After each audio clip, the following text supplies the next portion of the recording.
How do I take care of Boston ferns? And this is Brenda from Atoka, Tennessee. So Camille, how did you take care of those Boston ferns? So Boston ferns are going to want high humidity and bright indirect light, so you never want to let the sun be right on their leaves. In Tennessee, you're going to want to put it on a north or east side of like your porch probably, or under a tree.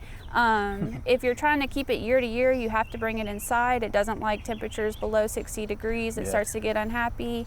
And keep it consistently moist, so check that water. If the top inch of soil gets dry, water it, but don't let it sit in water. That's what I'd say.